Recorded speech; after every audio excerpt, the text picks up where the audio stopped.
नमस्कार। मैं लता दत्त हूँ और हर बार की भांति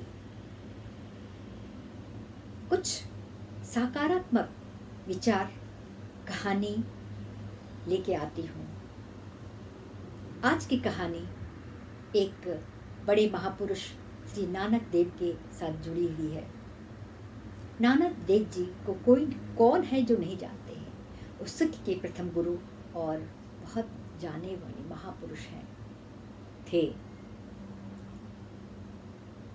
इस कहानी का नाम है सच्चा चेला कौन। नानक देव जी वो जगह जगह जाके कुछ अपना प्रवचन करते थे और कुछ लोग सुनने आते थे और कुछ लोग को समझाते रहते थे, ज्ञान बांटते रहते थे। इसी दौरान में एक जगह वो प्रवचन कर रहे थे। करीब 450 से 500 लोगों की भीड़ थी। और क्या हुआ, जब वो भीड़ थी, प्रवचन खत्म हो गया, उसी समय एक दूसरे महापुरुष वहां पर आए, साधुवर आए और उनसे पूछा, बोला, नानक देव जी, आपके तो बड़े चेले हो गए हैं, बड़ा हंसी खुशी से जीवन गुजर रहा होगा। नानक देव जी ने कहा, साधुवर, शायद ही कोई इक्का चाहे दुक्का हो, बाकी तो सब तमाशा ही देखने वाले हैं। इसने कहानी सुना, बात सुनी, थोड़ी देर में कुछ काम किया और फिर वैसे ही भूल जाते हैं। फिर क्या हुआ, रात में उस साधुवर का उनका सेवा शुश्रूषा हुआ और कुछ उनसे बातें चीती हुई।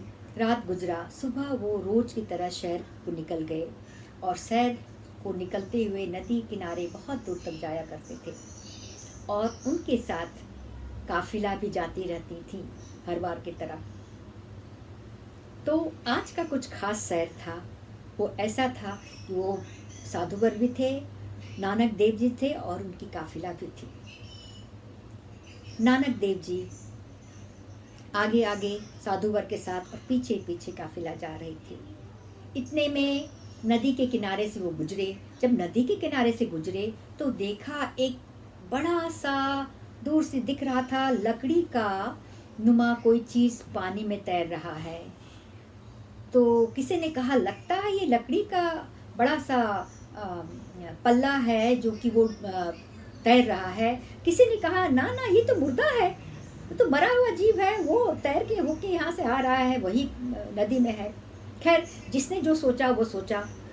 पर इतने में नानक जी ने कहा, कोई है मेरे पास काफिले में जो उस लकड़ी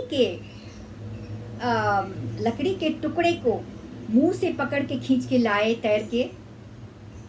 कुछ लोगों ने कहा, प्रभु नानक देव जी, आप इतने महान हैं और इतनी घृणित कार्य करवा रहे हैं, वो तो मुर्दा है और मुंह से मुर्दा, मैं तो जीवित आदमी हूँ, मैं कैसे मुर्दा पकड़ूंगा। ना ना ना ना ना, ये सब चीज नहीं होने वाला। वो चला गया। कुछ काफिले आए कि प्रभुवर, ये तो संभव नहीं है, ये तो आदमी के लिए सच में संभव नहीं है, एक मुर्दा को मुंह से नहीं होगा गुरुवर, माफ करें। चले गए। 4 हिस्से में से 3/3 लोग निकल गए। अब बचे 20-21 लोग। इस लोग के बीच में नानक देव जी ने फिर से पूछा, कौन है जो वो लकड़ी का चाहे जो भी है मुर्दा का, वो मुंह से खींच के मेरे पास ले आएगा। सब कोई अपना सर नीचे कर लिया, मुंह से एक जुबान नहीं बोला, पर मर्दाना सर नीचे करके बोला, महाराज हुकुम हो, मैं तैयार हूँ, जो भी है आपका वचन है, मैं पूरा करने को तैयार हूँ। मर्दाना उस बहती नदी में आओ न देखा ताव और उसमें वो कूद जाते हैं। कूदे कूदते कूदते जब गए तो फिर मुंह से जब खींचने लगे तो लगा वो लकड़ी का खंभा ही था और उसमें बहुत सारा हलवा लड्डू का टोकरा छोटा छोटा सजा हुआ था और वो आ रहे थे। तो ये महापुरुषों की कृपा है। तो नानक देव जी ने टपक के बोला, अरे भैया, अपने मत मुंह में ले लो, कुछ हम लोग के लिए भी छोड़ो। फिर वो लेके आए और सब कोई बांटे। तो महापुरुषों की जीवनी ऐसी होती है, उनकी नज़र दिव्य दृष्टि इतनी होती है, उनका परखने का तरीका अनूठा होता है। तो फिर नानक देव जी ने उस साधुवर से कहा, साधुवर देखिए, एक शिष्य है, बाकी सब तो सुनने वाले हैं। नमस्कार, इसमें से यदि कुछ आपको शिक्षा, कोई ज्ञान, कोई सकारात्मक चीज़ मिलती हो, जरूर ग्रहण करें और इसको ज़रूर शेयर करें, सब्सक्राइब करें, कमेंट करके हमको भेजें। मैं कोशिश करूँगी एक से एक अच्छी कहानियाँ जो आपके मन, दिल, दिमाग को शांत, स्थिर और सहज बनाए।